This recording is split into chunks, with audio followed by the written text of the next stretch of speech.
Hey internets, so there's an old trend that has been returning lately, and that trend is to inappropriately blame inflation on greed, and thus blame the producers of goods and services for inflation rather than increases to the supply of money for the fact that money has lost value. To understand why this is nonsensical, let's imagine a society of ice fairies, where they barter and trade for goods. Now, bartering is an inefficient trade system because two people must have exactly the same item the other wants, which is often unlikely. So one day, the fairies decide to use wooden planks for trade because all of them like planks for some reason. This simplifies the market and makes it more convenient because now they can measure trade value in the number of planks for trade for all other items and whatnot, and they no longer need to worry about having exactly what the other fairy wants. But now let's imagine that someone in the society finds the spell to magically grow trees at a rate of times 1,000. Naturally, in a society where everyone trades in wooden planks, having access to insane amounts of wood all of a sudden will make people want the wooden plank slightly less now, so they demand more planks when trading. And then something very stupid happens. Some of them start to blame merchant greed for the increase in the amount of planks they are asking for, instead of the increase in wood. This is of course nonsensical because what's really happening is that the merchants value their goods more than they value planks because planks are now in higher supply. But because planks are used as currency, they end up demanding more of them. This is what often tends to confuse people about money, because people ask for more money when the value of money goes down, which may at first seem like a paradox, but it's really not. Money really is just beholden to the same laws of supply and demand as everything else. So when you understand it from the rational point that people are valuing their goods more than they value the currency, hence why they ask more of it in exchange for trading their goods away, then it suddenly makes perfect sense. Again, technically any good can be used as a stand-in for money if people in society deem it to be a universal trade medium. So if they were to go back to bartering and say they wanted to trade an orange for an apple, normally that would work, but then let's say one day there's an explosion in apples, to the point where there's suddenly 100 times more apples than there are oranges. People would suddenly be a lot less likely to trade one orange for an apple then in that case, wouldn't they? So it's not greed, it's just a perfectly rational response to increases in supply. And yet people in the real world often make the same mistake we're seeing here in Ice Fairyland, thinking that they can somehow circumvent this basic concept, often taking data out of context and misrepresenting the facts to try and make their point. One such video was recently posted by Reich that does just this, blaming the increase in prices we have been seeing on Muh Greedflation. So this is going to be a unique Muh episode because it will also effectively be a response video to this nonsense. His video was relatively short, only about 5 minutes, and the basic gist of it is blaming the increase on prices on corporate greed as a result of monopolies rather than the inflation we've been seeing. I'll be going over the relevant bits and explaining why he is wrong, and if you think I'm taking anything out of context, feel free to watch his original video. A link will be included in the sources section in the description below. So let's get started with this.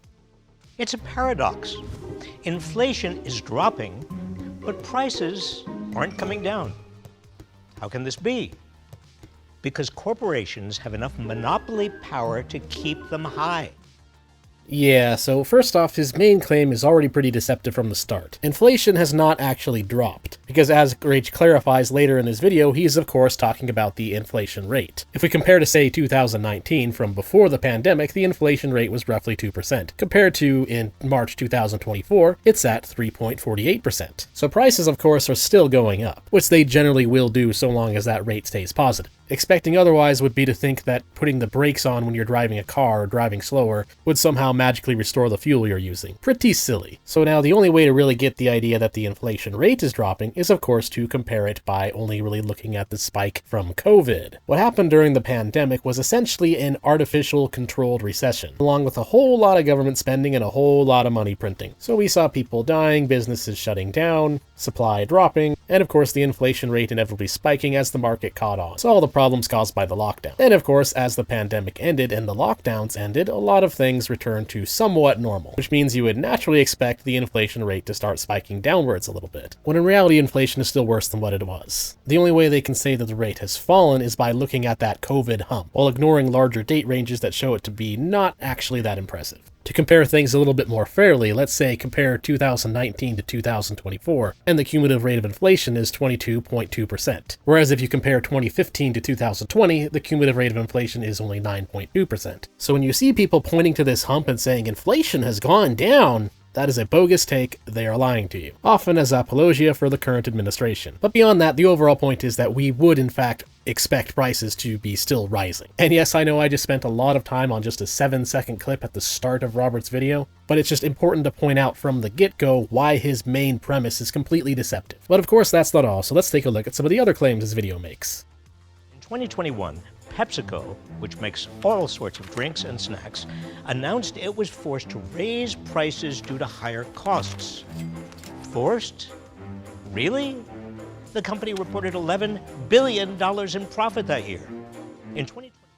So this is just kind of bizarre. He's taking the core operating profit of PepsiCo from 2021, and he's presenting it as if it solely proves his Muh Greedflation point. I mean, sure, $11 billion is a lot of money, but in what context? Is he trying to argue that they are greedy because they made money? Well, that's a pretty silly take. Fortunately, if we look at some other data as well as some qualitative factors, things become a bit easier to understand. First off, PepsiCo costs have gone up. If we look at their operating expenses, they had a noticeable increasing trend spike that started at around June 2020, and their annual expenses in 2021 were 68.31 billion, which was about a 13% increase from 2020.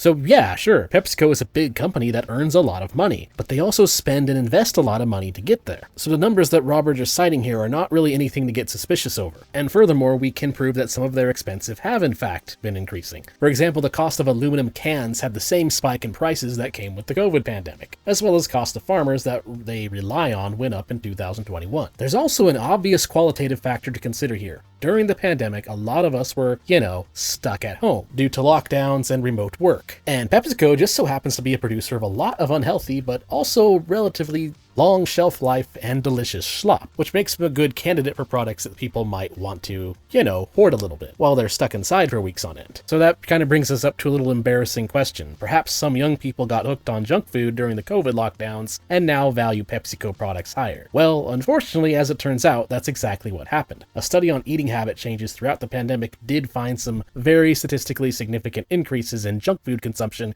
in the younger generation. So yeah, we really did just sit around inside consuming snacks while then getting excited for next snack. We may not like it, because again, it's a little embarrassing, but this is a very important factor in how market demand is formed, and thus it has to be taken into account when understanding why one of the largest snack and soda companies decided to raise prices. But Robert, on the other hand, seems to be implying that PepsiCo's claim that their costs have increased is untrue, while barely even looking at their costs or anything else really. So I did a little digging and found that all he really did here was take the second page of PepsiCo's 2021 annual report and slapped it in his video, even though it didn't summarize costs on that page. To get an idea of that, you have to read PepsiCo's report a bit further. On page 5 of part 1, PepsiCo stated that during 2021, we experienced higher than anticipated commodity, packaging, and other input costs, and in some instances, limited shortages due to global inflation, as well as other factors. And of course, the rest of the report does cover inflation, investment returns, and losses. So did Robert even read past the introductory page here? I mean, this is just kind of a little bit ridiculous. You can't just say that a company is greedy because they made some dough, and then consider almost no other factors. That's just a complete non sequitur at best, and outright lying at worst. So let's just move on to his next claim.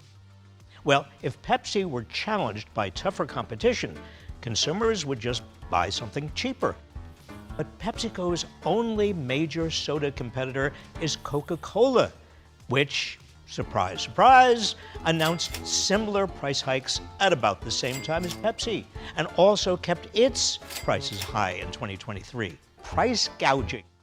Right, so now what you just saw is some basic misinformation and nonsense on just what constitutes a monopoly, what counts as competition, and consumer choice. First off, when you go to a store, you generally do have choices beyond just PepsiCo and Coke. At the end of the day, PepsiCo is just food, and you have lots of other food choices. Preferably healthier food choices, maybe we should consider those. For instance, one big competitor to both Coke and Pepsi, though, on the other hand, is actually just water, as it can quench your thirst far better. You see, products don't have to be exactly, specifically the same thing to be a competitor. There are a lot of other products that can fulfill similar needs depending on how people subjectively value things, depending on how prices go. So Robert's argument here is just a mixture of a false dichotomy and an oversimplification. It's also not even really true. There's also the store brand sodas. And you might say, but I don't like the store brand soda. Pepsi tastes better. Wow, really? Well, maybe then it's worth the price difference to you. Another thing to consider is that just because a company has a large market share doesn't mean they can automatically charge a monopolistic price of whatever they want.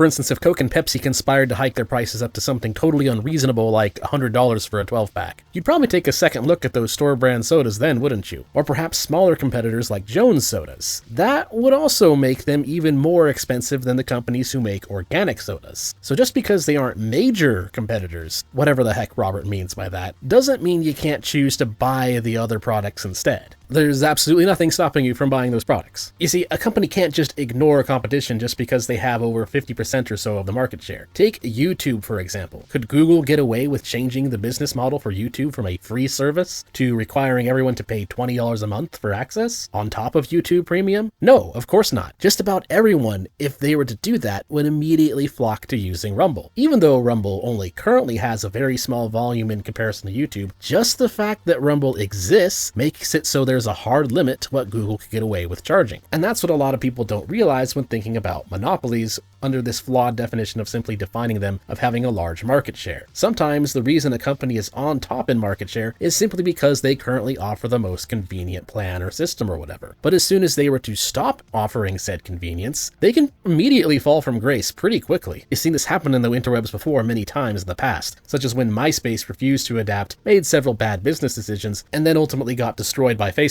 It all happened quite quickly, which proves that just the threat of competition can shut out monopolistic pricing. Robert's reasoning behind his claims here would only make sense if you legitimately had no other choice other than Pepsico and Coca-Cola products, like some kind of freakish, hyper-unrealistic Pepsi Coconut Highland scenario or something. But in the real world, the market does not exist in a vacuum like that, and this is especially not the case in your local grocery store. Let's see what else Robert has to say.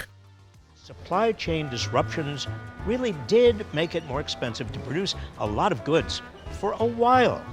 The cost to produce them now is rising more slowly than prices, allowing most corporations to keep their profit margins near a 10-year high. They can get away with overcharging you because they have monopoly power. Or so few competitors, they can easily coordinate price increases. Alright, so now Robert is using a CPI to PPI comparison to try and say that because prices are rising faster than the cost to produce, then clearly the discrepancies we see in the economy between the two must be due to some nefarious price gouging fixed scheme, and therefore greedflation. Now the problem with his reasoning here is that CPI and PPI are both ways to measure trends in inflation, but they measure different trends and don't really measure the same thing. And most importantly, they don't take the same sections of the economy into account. You see, what Robert is saying here comes from a study from Groundwork Collaborative, which was already debunked by a Cato Institute article a few months ago. The dumbest part of the argument here is that Robert is whining about Pepsico in 2021, but you'll notice his CPI-PPI comparison graph here is in 2023. And so of course when you zoom out the graph and look at the trends going back to 2019, the deception reveals itself. Oh, would you look at that. From 2021 to 2022, the PPI rate was actually higher than CPI. So were they producing at a loss then during this period? Muh Greedflation though. So his reasoning completely contradicts itself here. But it doesn't matter, because again, directly comparing PPI to CPI as some kind of Muh Greedflation measurement doesn't really make any sense, because the way these two numbers are calculated don't measure the same things exactly. For instance, CPI measures actual self prices that you are paying at the store, while PPI only measures US production. This means PPI does not take production of imports into account. And just that fact alone honestly creates an additional competition on the shelf space that makes it so you usually will see some kind of discrepancy in the two measurements, which obviously has nothing to do with some nefarious price gouging scheme. CPI also measures housing in ways that PPI does not, and Cato made an additional graph showing that a large portion of the discrepancy completely vanishes when you account for this. It also creates additional sections in 2023 where the PPI was again higher. So Robert Rage's entire argument is just taking data out of context, using poor reasoning behind what the data means, and misrepresenting what these factors actually measure. And this is honestly pretty bad. I've seen a lot of breadtube slop in my day, and somehow Robert has managed to pack about as much disinfo into 3 minutes here as Hassanabi might pack into 30. Anyways, the rest of Robert's video is pretty much just restating that monopolies and corporate greed are to blame for inflation, while praising the Biden administration for engaging in antitrust lawsuits, and basically concluding that to fix the issues, you must put pressure on government to go after the private sector, aka vote for the Democratic Party. First off, it's true that more competition at the grocery store would reduce prices for us. However, it doesn't doesn't change the fact that most of the price increase is measurably coming from inflation, and the real cause of reduced competition also mostly comes from the FDA, which is a video for another day. The point is, getting rid of regulation that protects monopolies would make a lot more sense than antitrust lawsuits that barely make a dent, and in practice those laws don't actually accomplish what they claim to in the end anyways. But what's really important here is to understand why it's completely insane to praise the Biden administration for allegedly reducing inflation. Inflation happens when more money is chasing the same goods and services, causing merchants to value those goods and services more than they value money, hence why they ask for more. Now, the COVID lockdowns were a massive spike in government spending while also being a massive reduction in private production. The responsible thing to do here would have been to cut the spending and fully return freedom to the private sector. Instead, the Biden admin continued unhelpful regulatory pressures and has engaged in record government spending fueled by money printer go burr. $7.62 trillion in 2021, $6.48 trillion in 2022, $6.13 trillion in 2023, and surprise, surprise, the inflation rate is still higher than what it was in 2019 at $5.31 trillion. Oh, and the graph here is based on 2023 inflation numbers. Even worse. Also notice how when we look at the graph for government spending in relation to percentage of GDP, it closely mirrors inflationary trends. Wow, gee, whoever could have guessed. So in many ways, the subject of inflation is just another fantastic example of the midwit meme, where both the wise and the witless understand that pumping the money supply causes inflation, while the midwit managerial class performs various mental gymnastics to blame it on greed and price-fixing schemes based on shoddy evidence and poor reasoning. And that's pretty much all that Robert Reich has done here. So that's all. Thanks for watching. If you enjoyed the video, feel free to like, subscribe, or tip me on Ko-Fi, or leave a comment for the algorithm or whatever. Till next time.